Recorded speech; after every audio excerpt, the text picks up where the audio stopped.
The following is a presentation of the Steamboat Church of Christ in Steamboat Springs, Colorado. We hope that you find today's lesson, presented by our minister, Dr. Joseph Becker, informative, insightful, and inspirational. For the last few weeks, we have been studying about Jerusalem and a patch of ground 15 furlongs square, which is about 4 square miles, or 2,500 acres, known as the King's Dale, which goes from the eastern gate of Jerusalem to Bethany, Nob, Anatot, and Gihon. And the more I study the history of this patch of ground, the more fascinated I become with it. Going back as far as archaeology can take us, the first settlement that we know of on the King's Dale was at Gihon, where, not surprisingly, there's a plentiful source of clean water, the Gihon Spring, which name in Hebrew literally means the spring of the Virgin, or the fountain of the Virgin. Now, I don't know about you, but to my mind that points us in the right direction from the word go, because I'm inclined to receive that information as prophetic, because Christ was born of a virgin, and he himself died a virgin. And in Zechariah 12, 9 through 10, 13, 1 and 6, 14, 3, 8, and 9, we find the following. And it shall come to pass in that day that I will seek to destroy all the nations that come against Jerusalem. And I will pour out on the house of David and on the inhabitants of Jerusalem a spirit of grace and supplication. They will look on me, the one they have pierced, and they will mourn for him, as one mourns for an only child, and grieve bitterly for him as one grieves for a firstborn son. On that day there shall be a fountain opened for the house of David and the inhabitants of Jerusalem, to cleanse them from sin and uncleanness. And someone will ask him, What are these wounds in your hands? And he will answer, These are the wounds I was given at the house of my friends. Then shall the Lord go forth and fight against those nations, as when he fought in the day of battle. And it shall be in that day that living water shall go out from Jerusalem. The Lord will be king over all the earth. On that day there will be one Lord, his name the only name. And it was these words in Zechariah 13:1 that inspired William Cowper to write the hymn, There is a fountain filled with blood drawn from Emmanuel's veins, and sinners plunged beneath the flood lose all their guilty stains. And all this is foreshadowed by the fact that the very ground that would one day be awash in the blood of the Lord was first named the Fountain of the Virgin, which fountain still to this day supplies the city of Jerusalem with fresh water. The next time in the course of history when Jerusalem comes to the fore is when it is mentioned in the execration texts of the Egyptian Middle Kingdom, where the city that overlooks the King's Dale is referred to as Ru-Salimum, the city of peace. And it was this same city, the city of peace, over which Melchizedek was king. And it was on the King's Dale about 150 years thence that Melchizedek intercepted Abraham as he was returning victorious from the War of the Nine Kings, known in secular history as the Battle of Siddim. And there Melchizedek confirmed his sacerdotal authority over Abraham when he gave Abraham bread and wine and blessed him, and then forthrightly received from Abraham a tithe of all that he had. And not too many years after this, Abraham returned to Jerusalem at the behest of the Lord. Genesis 22, 1 through 2. After these things God tested Abraham and said to him, Abraham. And he said, Here I am.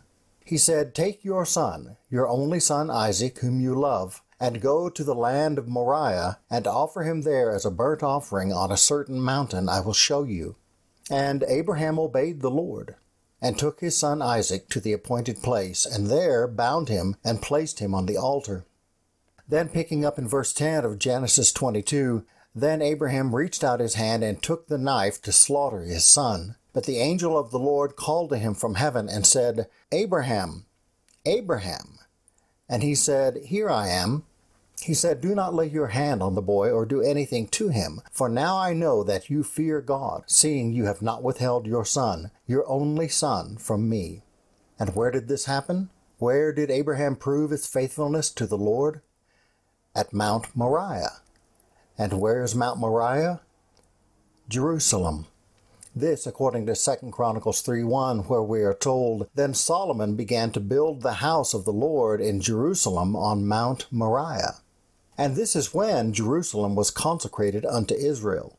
This is when Jerusalem became a holy city in the hearts and minds of Abraham and all his descendants.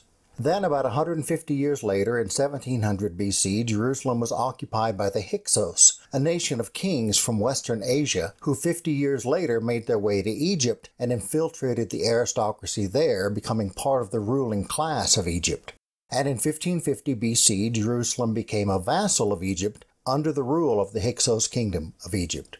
And the city remained officially under Egyptian control for the next 400 years or so. However, the degree of control actually exercised by Egypt over the region seems to have been slight at best, because in 1300 BC or so, when Moses led the children of Israel out of Egypt, the arm of their strength did not seem to reach even as far as into the Sinai Peninsula. And a generation later, when Joshua led the Israelites into the Promised Land, they occupied it. And though they were met with resistance, the resistance was from the local people, not from Egypt. At the time of the conquest of the children of Israel, Jerusalem, according to secular history, was ruled by Abdi-Hebda, a Canaanite king, to whom the city was known as Uru-Salim. And in the occupation by the Israelites, Jerusalem was settled by the tribe of Benjamin. Now you might think that once Benjamin had possession of the city of peace, they would have held on to it, but they didn't. No, in 1010 BC, when King David attacked and captured Jerusalem, it was under the control of a local tribe, the Jebusites, who had changed the name of the city to Jebus. But when David occupied the city, he renamed it the City of David and made it the capital of the United Kingdom of Israel. And it was under David's reign that the Ark of the Covenant for the first time had a fixed resting place in Jerusalem. A generation later, it was on the King's Dale at Gihon, where Solomon was anointed king at the Fountain of the Virgin in the Kidron Valley, the Valley of Coronation. Then in 962 BC, Solomon built the first temple at Jerusalem, and God took up residence in Solomon's temple and dwelt there among his people. As we read in 2 Chronicles 7, 1-3, as soon as Solomon finished his prayer, fire came down from heaven and consumed the burnt offering and the sacrifices, and the glory of the Lord filled the temple, and the priests could not enter the house of the Lord, because the glory of the Lord filled the Lord's house. When all the people of Israel saw the fire come down, and the glory of the Lord on the temple, they bowed down with their faces to the ground on the pavement, and worshipped, and gave thanks to the Lord, saying, He is good, for his steadfast love endures forever. But 30 years later, Solomon died, and when he died, the kingdom split, and Jerusalem became the capital of the southern kingdom, the kingdom of Judah. And within a decade of Solomon's death, Jerusalem was overtaken by the Egyptians. But the Egyptians were relatively merciful and did not destroy the city, but let them live in peaceful subjection to Egypt, as we read in 2 Chronicles 12, 9-12. So Shishak, king of Egypt, came up against Jerusalem. He took away the treasures of the house of the Lord and the treasures of the king's house. He took away everything. He also took away the shields of gold that Solomon had made, and King Rehoboam made in their place shields of bronze, and committed them to the hands of the officers of the guard, who kept the door of the king's house. And as often as the king went into the house of the Lord, the guard came and carried them and brought them back to the guardroom. And when he humbled himself, the wrath of the Lord turned from him so as not to make a complete destruction. Accordingly, conditions were good in Judah. And for the next 200 years or so, while Jerusalem was officially a vassal of Egypt, things went pretty much apace in the city. Now, there were a couple of incursions during that time. At one point, the Philistines raided the city of David, robbed the palace, and ran off with most of the royal family, but they didn't stick around. And about 20 years after that, King Hazael of Aram, Damascus, decided he wanted to be the biggest kid on the block and started demanding protection money from everyone else in Canaan. Jehoash, king of Judah, paid the tribute, but Hazael killed him and his family anyway. But he did not occupy the city. In 786 BC, Jehoash of the northern kingdom did pretty much the same to Amaziah. And in 733 BC, Pekah of the northern kingdom and his friend Rezin, king of Aram, made a number of attempts to do the same to Ahaz. But here's where things in Jerusalem took a turn, because God sent Isaiah to assure Ahaz that Pekah and Rezin were nothing but pests, and that Jerusalem would come to no harm by their hands. But Ahaz was a bad king who had completely rejected the God of Abraham, Isaac, and Jacob, and consequently Isaiah's words didn't have much sway with him. So he ignored God's assurances and appealed instead to Tiglath-Pileser III of Assyria for help. And because of this, Jerusalem became a vassal of the Neo-Assyrian Empire. And it was in the midst of this debacle that Isaiah prophesied in Isaiah 1:21-27, how the faithful city has become a whore, she who was full of justice. Righteousness lodged in her, but now murderers. Your silver has become dross, your best wine mixed with water. Your princes are rebels and companions of thieves. Everyone loves a bribe and runs after gifts. They do not bring justice to the fatherless, and the widow's cause does not come to them. Therefore the Lord declares, the Lord of hosts, the mighty one of Israel, surely I will get relief from my enemies and avenge myself on my foes. I will turn my hand against you and will smelt away your dross as with lye, and remove all your alloy. And I will restore your judges as at the first, and your counselors as at the beginning. Afterward you shall be called the city of righteousness, the faithful city. Zion shall be redeemed by justice, and those in her who repent by righteousness. And this brings us to the brink of the point that I want to try to make with this morning's lesson. You see, so far in the lesson we've covered almost 4,000 years of the history of Jerusalem, and so far its history has been mostly peaceful. For the first 2,500 years of its existence, there's no evidence of any warfare or battles or conquests involving Jerusalem. And as I mentioned a few weeks ago, in the War of the Nine Kings, Jerusalem went unscathed. Every kingdom on every side of Jerusalem was involved in that war, but Melchizedek watched it unfold from the hill of Zion as if from the placid eye of the storm. Moreover, when the Hyksos came along, they were more like presumptive rulers than conquerors. It was in their nature to assert themselves and to take charge of things, and they did this everywhere they went, first in Canaan and a sesquicentennial later in Egypt. But the Hyksos were political operators more so than military operators, and their role in Palestine was largely administrative. And under their administration, Jerusalem was a relatively peaceful place. No, it wasn't until the 13th century BC that the Promised Land had any real taste of blood, and that was at the hands of the children of Israel, when they invaded under the leadership of Joshua and occupied it for themselves. That's when Jerusalem, according to the Bible, became the possession of its rightful owners. Now, the children of Israel were not good stewards of the land, and after the first few conquests they did not obey the Lord. The Lord had told them to clear the land of its inhabitants. But instead, for the most part, the Israelites just moved in and shared the land with its native occupants. So having never fully asserted their sovereignty over the land, it's no wonder that 200 years later, when David came along, Jerusalem was not under the control of the Benjaminites, as it should have been, but of the Jebusites, one of the very nations God had told the people to erase from the landscape. However, the Jebusites hadn't seized the city by force, they had taken it over slowly, by attrition. But David exercised the sovereignty of Israel over Jerusalem aright, and not only took it back from the Jebusites, but made it the capital of the kingdom of Israel and made it his personal headquarters, giving it the sobriquet, the City of David. Then, after the death of Solomon, Jerusalem lost much of its prestige, but it remained occupied by the children of Israel right up through the regency of Ahaz. But during the reign of Ahaz, the faithlessness of the children of Israel and of their king reached a degree that was no longer tolerable to God. And God said to Jerusalem, "You and I have some unfinished business. You are clearly not fit to be called the city of justice. You are clearly not ready to be called the faithful city. So there are going to be some changes around here, and those changes are going to take place in you." And then he evoked the language of the refiner's fire, saying, "I will turn my hand against you and will smelt away your dross as with lye, and remove all your alloy." And understanding this is vitally important to grasping the current status of Jerusalem before God in the present. You see, in Luke 21:24, Jesus speaks of the fall of Jerusalem, saying, "Jerusalem will be trampled underfoot by the Gentiles until the times of the Gentiles are fulfilled." And Paul also refers to the time of the Gentiles in Romans 11:25, saying, "A partial hardening has come upon Israel until the faithfulness of the Gentiles has come in." Now, there is a general agreement among Bible scholars when it comes to the question of when the time of the Gentiles will come to an end. It will terminate when Christ returns on the last day, and there is near unanimous agreement that we are living in the time of the Gentiles right now. But there is some disagreement over when the time of the Gentiles began. Some are persuaded that the time of the Gentiles began with Peter's rooftop vision in Acts 10 and the evangelization of non-Jews by the early church.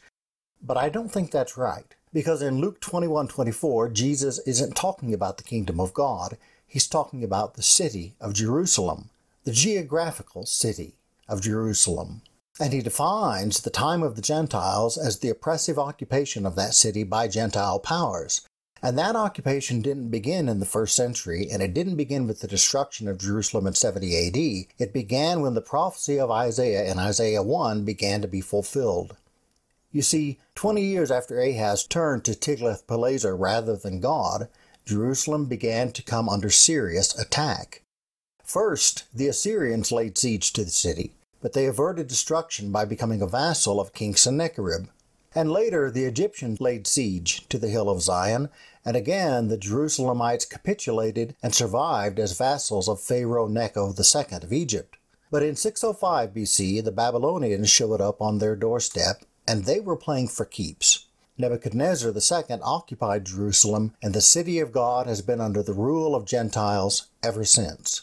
And for the last 2,600 years, that city has been in the refiner's fire, being refined by the adversity of the time of the Gentiles.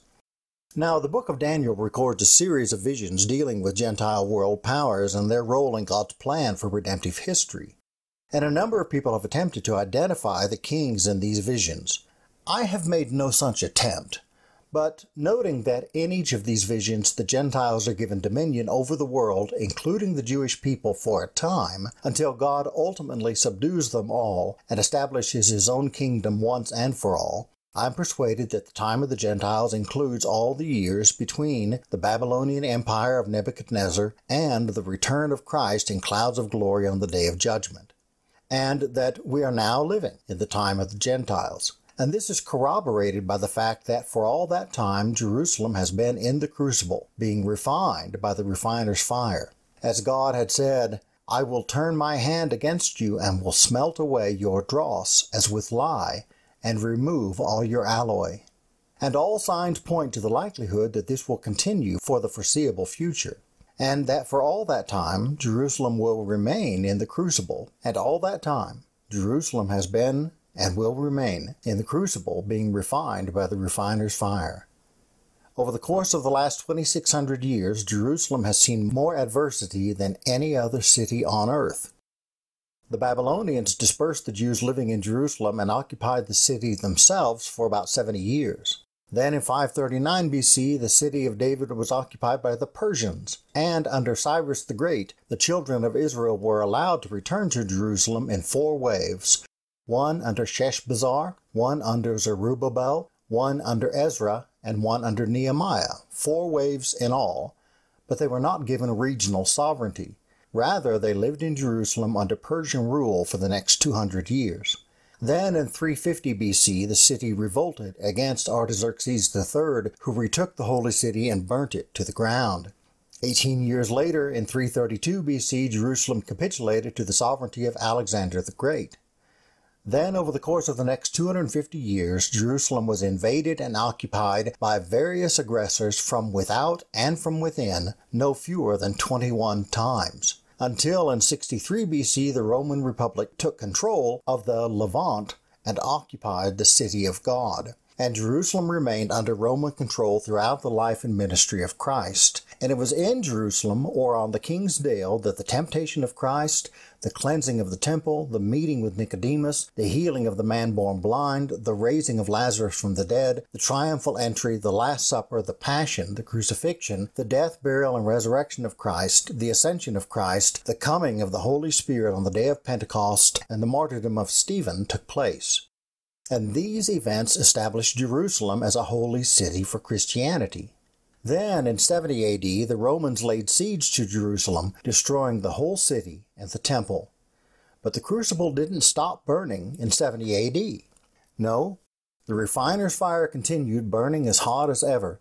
The city was rebuilt in 130 by Hadrian, and then it was destroyed and rebuilt again in 136, 259, and 272 AD, when under Roman rule the city entered into a period of domestic tranquility lasting about 350 years.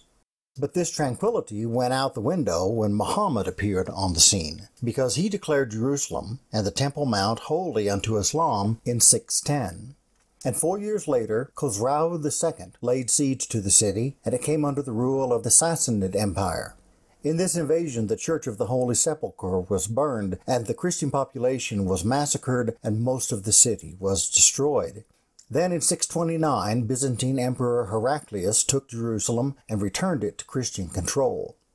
But a short time later, Jerusalem came under Caliphate rule again, and remained so for the next 240 years. However, in 878, it fell to Egypt, in 904 to the Abbasids, and in 944 back to the Caliphate. In 1009, Fatimid Caliph al-Hakim ordered the destruction of all churches and synagogues in the empire. In 1073, Jerusalem was captured by the great Seljuk Empire.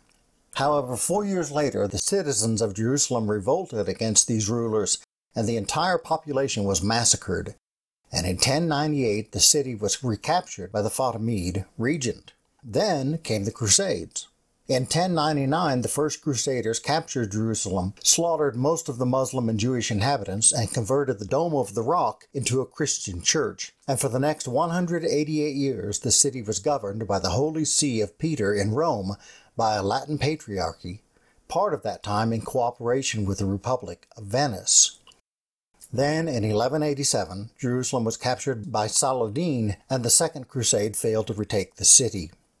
In 1192, the Third Crusade, under Richard the Lionhearted, managed to establish a peace treaty of sorts with Saladin, allowing Christian pilgrims to come and go freely from Jerusalem to worship there. Despite this, the Christians in Europe continued sending crusades in an attempt to gain full control of the city. And though these crusades failed, they gave Frederick II the leverage he needed to negotiate a treaty with the Ayyubid Sultan of Egypt, placing Jerusalem under Christian control, which treaty held for 15 years, from 1229 to 1244. But after that, over the course of the next 300 years, Jerusalem fell under siege and changed hands no fewer than 8 times. Then in 1516, the Ottoman Empire conquered Jerusalem and held the city in a relatively peaceful state for the next 400 years till 1917. That is, with a few exceptions. A rebellion in 1518, an earthquake in 1546, a revolt in 1703, an incursion by Egypt in 1771, Napoleon's attempted invasion in 1799, a tax rebellion in 1825, an incursion and occupation by Egypt in 1831, which lasted till 1840, a revolt in 1834, a political takeover by France and the Vatican in 1853, the formation of the First Zionist Congress in 1897, and the Young Turk Revolution in 1908. And it was during the Ottoman occupation of Israel that the entire Palestinian region became desertified. The government imposed an oppressive tree tax, and in order to avoid the tax, everyone cut down their trees. And as a result, the entire region, which once had some of the mightiest forests in the world, boasting the cedars of Lebanon, became a desert wasteland. Then, in World War I, the British Army defeated the Ottomans in the Battle of Jerusalem, and the city of David came under British rule, and it remained under British rule until 1947, interrupted only by the Arab incursion of 1920, a Palestinian riot in 1927, and a terrorist attack on the King David Hotel in 1946. In 1947, the United Nations enacted the UN Partition Plan, which called for the internationalization of Jerusalem as a corpus separatum. This was followed by the Palestinian Civil War in 1947, the Arab-Israeli War in 1948, the assassination of King Abdullah I of Jordan on the Temple Mount in 1951, the Six-Day War in 1967, the annexation of the Jewish Quarter in 1968, the Australian Protestant Uprising in 1969, and the assassination of Anwar Sadat in 1981, among many other incidents. Israel declared Jerusalem as its capital in 1947, but to this day it has never occupied the whole city, nor has it occupied the King's Dale, and the UN has refused to recognize Jerusalem as the nation's capital. And neither have the Palestinians or any of the surrounding Arab states, which is why the city has been under fire or under threat of fire on a near daily basis in the crucible, in the refiner's fire, for the last 70 years. And that brings me to the point of today's lesson. Last week I demonstrated to you how it is that our bodies are the tabernacles of eternity in the making, and how it is that in the meantime we are being refined by the refiner's fire as we are perfected, as we are consecrated unto the Lord, and how it is that our bodies, our physical bodies, are the raw material out of which our spiritual bodies will be made when we rise glorified on the last day. And I suggested that the same is true of the city of Jerusalem, that the raw material out of which the new Jerusalem will be made is the current Jerusalem. The same city that is on the news night after night because of some geopolitical conflict that is afoot in that location. And today, I've told you why I think that's so. Because just as our bodies are being refined by the refiner's fire that they may be perfected on the last day, Jerusalem is being refined by the refiner's fire that it may be perfected on the last day. Because that's the second part of the prophecy. It isn't just that Jerusalem will be trod underfoot throughout the time of the Gentiles. It is also, and more importantly, that this ordeal is accomplishing something. This ordeal is the crucible of the refiner's fire which is cleansing Jerusalem of its dross. Earlier I read to you from Isaiah 1, 21 through 28, but it says much the same in Malachi 3, 1 through 4. Behold, I send my messenger, and he will prepare the way before me. And the Lord whom you seek will suddenly come to his temple, and the messenger of the covenant in whom you delight. Behold, he is coming, says the Lord of hosts. But who can endure the day of his coming, and who can stand when he appears? For he is like a refiner's fire, and like fuller's soap. He will sit as a refiner and purifier of silver, and he will purify the sons of Levi, and refine them like gold and silver, that they may offer unto the Lord an offering in righteousness. Then the offering of Judah and Jerusalem will be pleasing to the Lord as in the days of old, and as in the former years. And again in Zechariah 14, 8 through 11, On that day living waters shall flow out of Jerusalem, half of them to the eastern sea, and half of them to the western sea. It shall continue in summer as in winter, and the Lord will be king over all the earth. On that day the Lord will be one, and his name one. The whole city shall be turned into a plain, from Geba to Rimmon, south of Jerusalem. But Jerusalem shall remain aloft on its site from the gate of Benjamin to the place of the former gate, to the corner gate, and from the tower of Hananel to the king's winepresses. And it shall be inhabited, for there shall never again be a decree of utter destruction. Jerusalem shall dwell in security. Beloved, I am persuaded that all of these prophecies began to be fulfilled as long ago as the Babylonian exile, and that they are still being fulfilled. The sons of Levi are still being purified.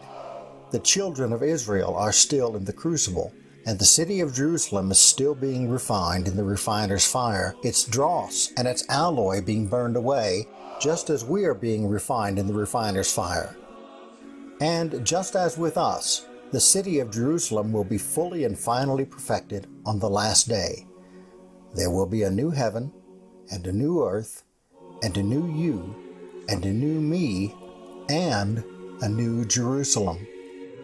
And with all this in view, I'm persuaded that Jerusalem is not just a patch of ground, but that it is holy ground. Now, we have spent 5 weeks covering this question, and some of you may be wondering why we have spent so much time on this. Why does it matter that Jerusalem is truly hallowed ground? Whether you believe it or not, whether you agree with me or not, why does it matter? Well, come back next week, and I'll tell you. That's my lesson for today. This has been a presentation of the Steamboat Church of Christ. We hope that you have found Dr. Becker's message well appointed.